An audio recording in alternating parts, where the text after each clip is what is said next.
আমরা এখন আছি বরিশালের করাপুর ইউনিয়নে। আর আমার পিছনে যে সুন্দর মসজিদটা দেখছেন এটা হচ্ছে করাপুর মিয়াবাড়ি মসজিদ। এই মসজিদের মুঘল আমলের একটা ঐতিহ্য, 3 গম্বুজ বিশিষ্ট মসজিদ। এই মসজিদের প্রতিষ্ঠাতা হচ্ছে মাহমুদ হায়াত। এখানে একটা ইতিহাস আছে। মাহমুদ হায়াত উনি একজন জমিদার ছিলেন এবং ইংরেজদের বিরুদ্ধে উনি বিরোধিতা করার কারণে ওনাকে 16 বছরের কারাবাস দেওয়া হয় একটা দ্বীপে, এবং এখান থেকে ফিরে আসে উনি এখানে 2টা পুকুর এবং এই মসজিদটা নির্মাণ করেন। এবং সেই 15 সালের পরে থেকে 18 সাল পর্যন্ত এই মসজিদের নির্মাণ কাজ চলে।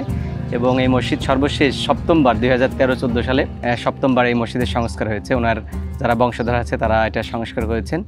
এবং এই ঐতিহ্যবাহী মসজিদ দেখতে আমরা আসছি, এখানে নামাজ পড়লাম।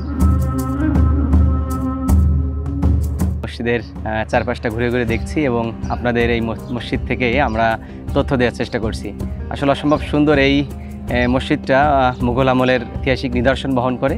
চলেন আমরা এই মসজিদের পুরো জায়গাটা ঘুরে দেখি এবং এই মসজিদের ইতিহাস এবং যে মাহমুদ হায়াত যিনি এটা তৈরি করেছেন তার ইতিহাসটা জানার চেষ্টা করি।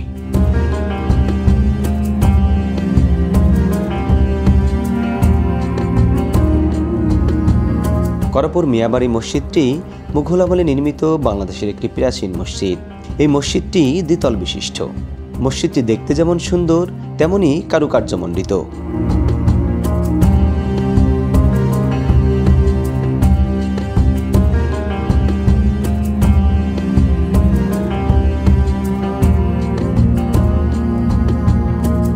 মসজিদটির নিচে রয়েছে 6টি দরজা বিশিষ্ট আবাসন ব্যবস্থা। এখানে প্রতিষ্ঠিত মাদ্রাসা ছাত্রদের জন্য আবাসন ব্যবস্থা ছিল, কিন্তু দুঃখের বিষয় এগুলো এখন ব্যবহারের অনুপযোগী হয়ে গিয়েছে। দোতলাকে কেন্দ্র করেই মূল মসজিদের সৌন্দর্য বৃদ্ধি পেয়েছে। দোতলায় মসজিদ জুড়ে চমৎকার নকশার কাজ রয়েছে। মূল মসজিদে রয়েছে 3টি দরজা।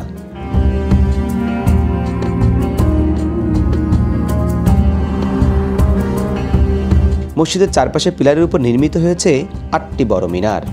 বড় মিনারগুলোর মাঝে রয়েছে ছোট ছোট 12টি মিনি মিনার। মসজিদের মাঝখানে রয়েছে বড় 3টি গম্বুজ। মাঝখানের গম্বুজটি সবচেয়ে বড়, যার ভিতরের অংশ রয়েছে কারুকার্যময় সুন্দর নকশার সমাহার।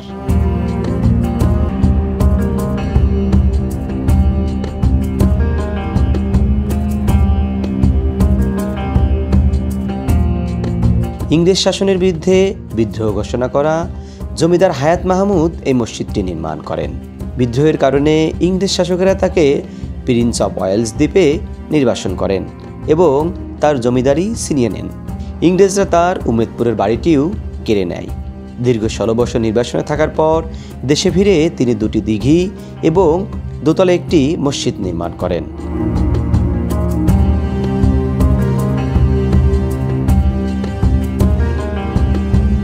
মিয়াবাড়ি মসজিদের পূর্ব পাশের এই বিশাল দিঘিটি মসজিদের সৌন্দর্য আরও বহুগুণে বাড়িয়ে তুলেছে।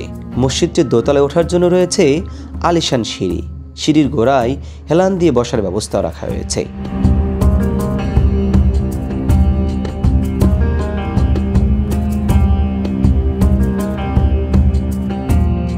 মসজিদটি প্রাচীনকালে ইসলামপ্রিয় মানুষের রুচি ও স্থাপত্য শিল্পের সৌন্দর্য বর্ধনে সুউচ্চ মানসিকতার পরিচয় বহন করে।